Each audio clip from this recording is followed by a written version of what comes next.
เดินน้องสาวไปได้นี่ผู้กระจอกเกินเห็นนะดารางามมาลีเนี่ยเต็ดอลีมานี่ก็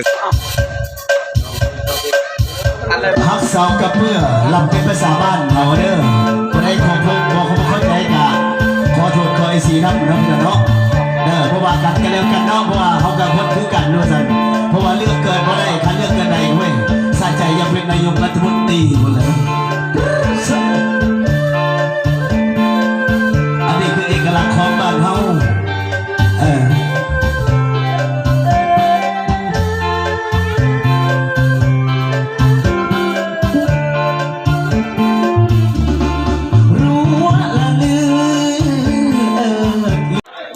ก็กลับสบายดีพี่น้องวันนี้กับบุญลายสายยาวพี่น้องเดี๋ยวมาพบกับสองสมบองคือเก่า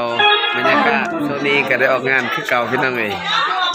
นี่ลูกคีย์บอร์ดกันเด้อกระสิประมาณนี้ว่าสั้นนี่บอกพี่น้องทางทีมงานบอกสีมันนี่ก็มาทับใส่ทางบ้านทางเมืองสวรรค์นะเด้อทางแก่งสวรรค์มาสนอเมืองยังวะบุญบังไฟยังจะมันโอเมนไหนปีเนาะวันสงกรานต์พบกันใหม่ก็สิเปิดบรรยากาศทางหน้าพี่น้องบรรยากาศปากต่อปากตีต่อใจดีใจหลายพี่น้องเห็นผู้สาวสวรรค์คือเก่านี่พออาจารย์ซี่ก็ได้ดิก็สิประมาณนี้แล้วก็ติดตามเบิ่งมือเลยพี่น้องเด้อเซฟวันนี้ครับสบายดี FC วันนี้พี่น้องโอ้ยมืดลายเนาะสบายดีอาจารย์ซีเดี๋ยวมาหักใส่ไปมีการมีงานก็จะได้ติดต่อบรรยากาศก็สิประมาณนี้มาสั่น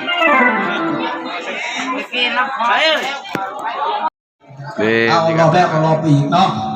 เราวงซัมคีเราต่อไปนี่บ่แล้วรอบแรกเราปีกเนาะว่าบ้านนอกบ้านนาก็สิประมาณนี้ว่าสั่นพี่น้องเนาะบรรยากาศทั้งการเบิ่งขัวมือประมาณนี้เนาะหน้าบ้านเขาว่าสั่นไปจากมืดๆในขอโทษเด้อภาพบ่ดีก็ได้เนาะเกือบ4ได้สักทั้งสาวเอาอีกทีนึงคอนชัดเด้อทั้งเลขาหน่วยพักบ้านนักกล้องหลักการนาตาเปียงบ่นักกล้องก็นาตาเปียงเลขาอยู่ในเนี่ยเอาต้องทำผ่านคอนชัดเด้อสบายดีFCเด้อสบายดีเด้อวันนี้จะถามจากสุรางมหาใจพี่น้องอยู่เขตสมเด็จนั่นแหละเนาะเป็นเมืองแรกเลยนี่น้ำเข้าใส่เชิญเข้ามาได้พี่น้องเลย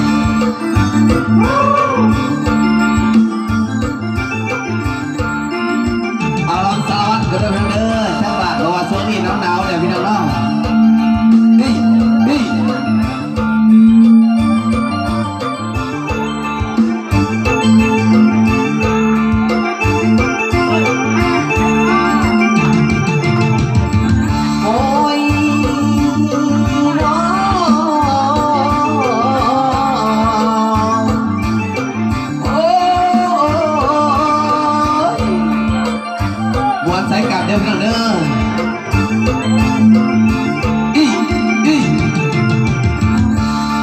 จังหวะพาละโนสว่าง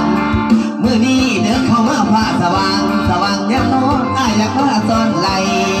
นั่งดีวันไหน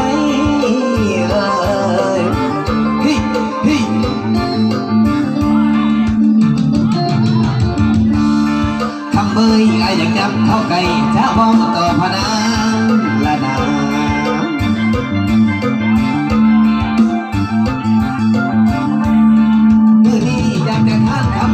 ราชนีผู้งามลำน้องหักมีน้ำตั้ง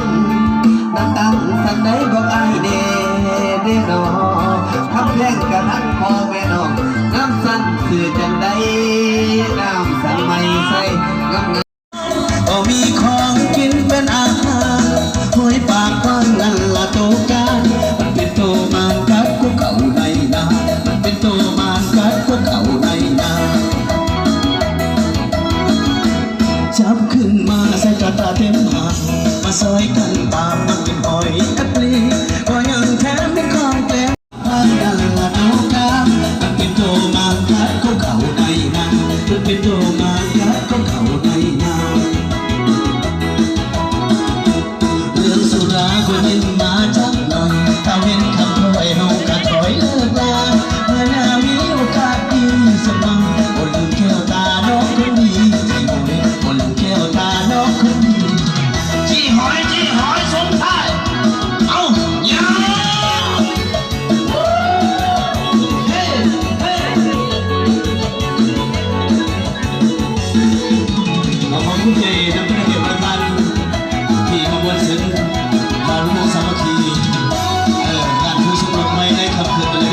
เจ้าโอ้ยพอแล้ว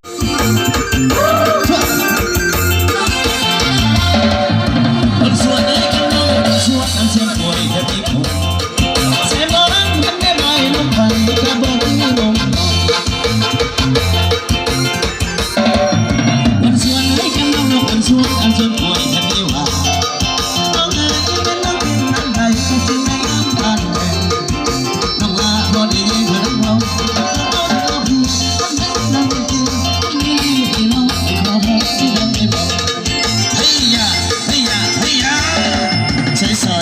พี่น้องฟังสอยสอยสอยนะพี่น้องฟังสอยนกหน่อยหน่อยเป็นคำปล่อยพบกับเอาหมอยดกดกพบกับอาจารย์คีย์บอร์ดคนที่พี่น้องเอ้อันนี้ก็มาสอยจะไปที่สอย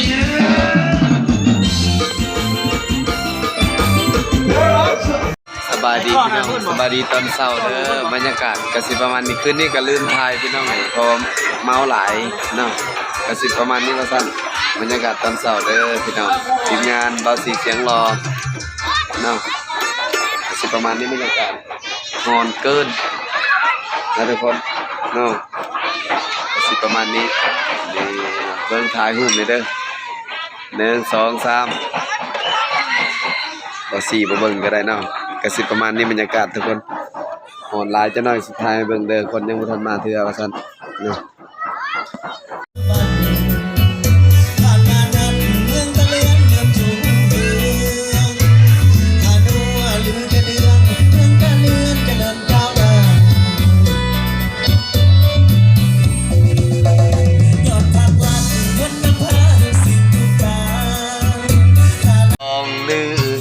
เบาสิเอาเสียงเพลงนี้แทนใจไว้เด้อกาเปื่อเก่าเมือกลือไม่เด้ออันเนืองก็เตอสมสร้างยังแต่ง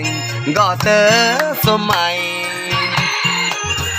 เพียงแต่เบิ้นโหนเบิ้นอายก็ดีใจเบิดหนึ่งไม้สำตามือในก็พอใจแล้ว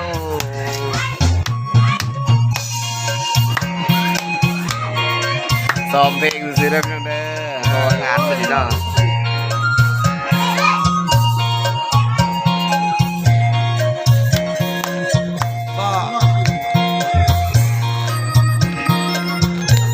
ประจำเมืองตุมลานเด้อนี่เด้อต้นของเมืองตุมลานเลยว่าซั่น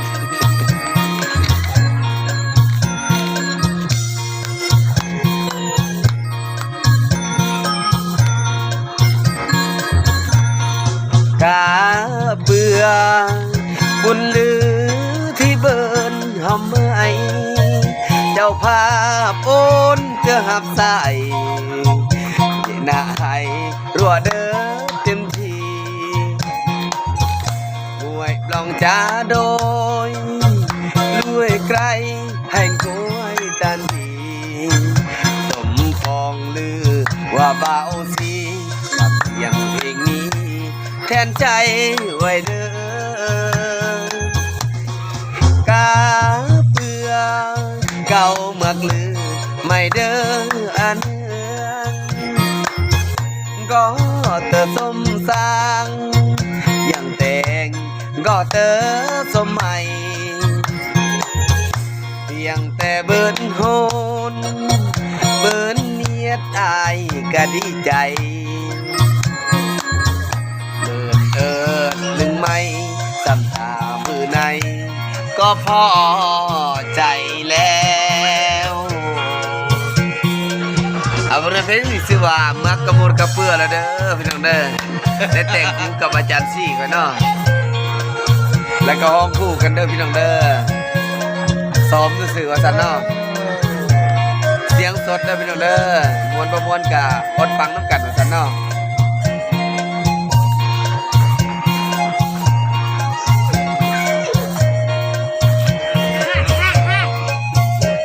ก็สิประมาณนี้ก่อนว่าซั่นบรรยากาศตอนเช้าทุกคนประมาณนี้เนาะ ช่วงนี้ก็ประมาณ 11 โมง 12 โมงทุกคนเอ้ยแบบมันเกินนี่นะ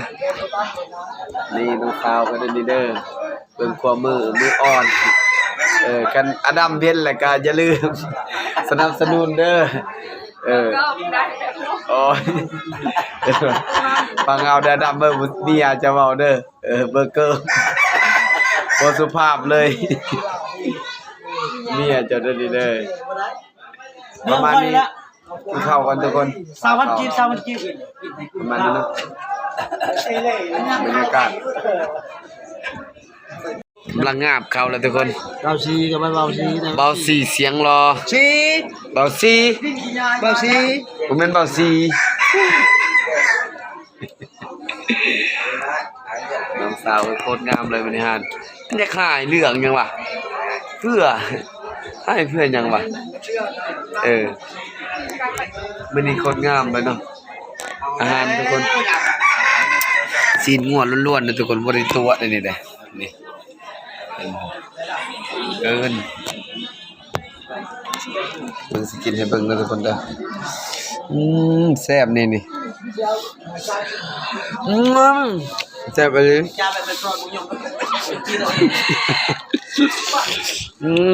เบิ่งจะเป็นกล้องหน้ากันทุกคนนี่คือลาผมมาเสิร์ฟอีกแล้ว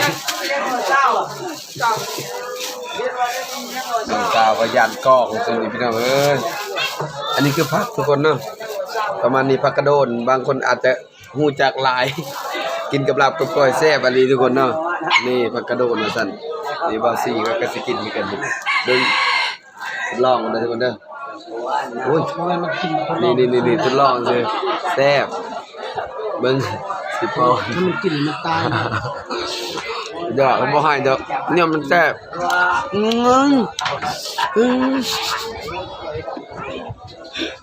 แซ่บอะไรเนาะประมาณนี้อย่าลืม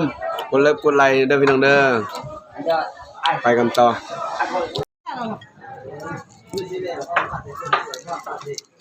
บรรยากาศช่วงนี้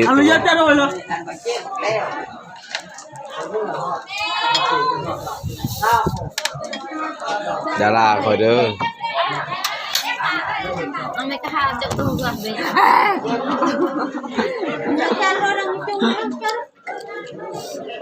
ลาบสุกพี่น้องประมาณนี้2ถ้วย3ถ้วยแซ่บสำคัญเบิ่งกสิกรเด้อโอ้ยยังเถอะไอ้โทรศัพท์ไปเรื่อยเป็นเดิมอ่ะ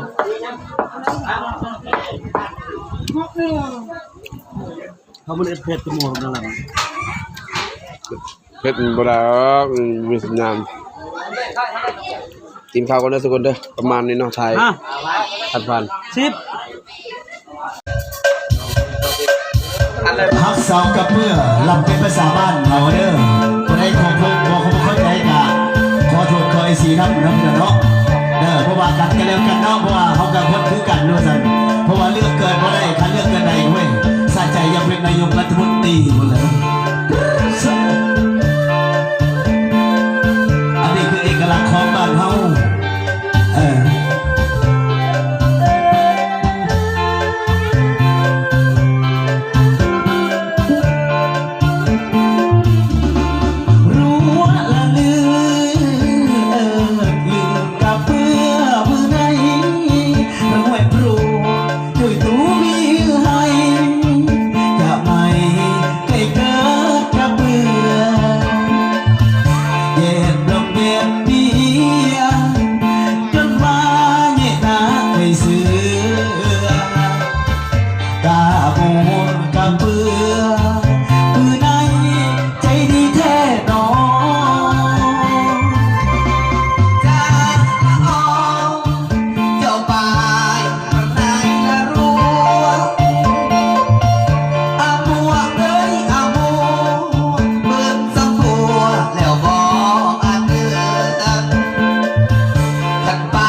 งเป่าบ่อยบางหน้าเด้ออย่าลืมติดตามกันไปเรื่อยๆพี่น้องเอ้ย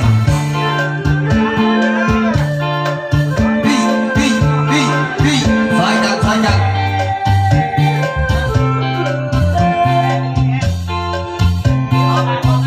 เรียบร้อยแล้วทุกคนตอนนี้ทางทีมงานของพ่อกับสีเมื่อก่อนเนาะกับประมาณนี้บรรยากาศทุกคนเพราะว่า2 โมงปลายในส่วนนี้นะบรรยากาศเดินน้องสาวไปได้นี่พวกกระจอกเกินเห็นนะดารางามมาลีนี่ฮะเต็ดอลีมานี่กสิประมาณนี้ทุกคนเนาะกสิอำลาพระจากพี่น้องก่อนทีมงานของพ่อกสิเมื่อก่อนเด้อพี่น้องเด้อกสิประมาณนี้แหละว่าสั้นอันก็เจ้าทุกคนประมาณนี้เนาะตอนนี้ทางทีมงานของพ่อก็สิได้กลับกันแล้วว่าสั้นโอ้ยขอบอกเข้าใจหลายๆเด้อพี่น้องนี่บ้านก็เจ้าประมาณพี่น้องบ้านนักกล้องเด้อนี่เด้อนี่มวลลายผู้สาวเขาก็ได้บ่ธรรมดาพี่น้องเนาะมาครั้งแรกโอ้ยสุดยอดนี่ก็สิประมาณนี้ทุกคนเรานำ FC เด้อเป็นได้คืนนี้ เต็มที่แล้วเนาะ เป็นดีเนาะเอาคลิปนี้ก็สิจบเพียงสำนี้ทุกคนนี่บ่าวบอยบ้านหน้าเด้อพี่น้องเด้อก็สิประมาณนี้แหละทุกคนเนาะก็สิอำลาพระจากผิดพลาดบ่ได้ก็ขอโทษขอไปน้ำพี่น้ำน้องหลายๆเด้อพี่น้องเด้อคลิปเฮาก็สิจบเพียงสำนี้พบคลิปต่อไปพี่น้องงานเฮาก็ออกเรื่อยๆว่าซั่น วันที่6เอ้าว่ะ มีนัง บ่แม่นวันที่6วันที่28อยู่ไส อยู่นาบอน โอ้วันที่28เนาะ แล้วก็วันที่4ก็อยู่นาทูนนาทอนสารวัตรอีก วันที่8อยู่บ้านตะเวยเด้อ แม่น วันที่8ที่9นี่ประมาณนี้แหละทุกคนเนาะก็พบนำกันเด้อพี่น้องเด้อคลิปนี้ก็สิจบเพียงเท่านี้พี่น้องบ๊ายบายสบายดี FC เพิ่นนี่ สบายดีเด้อ บ่าวบอยบ้านหน้าได้นี่เด้อสบายดี โอ้ยมันสบาย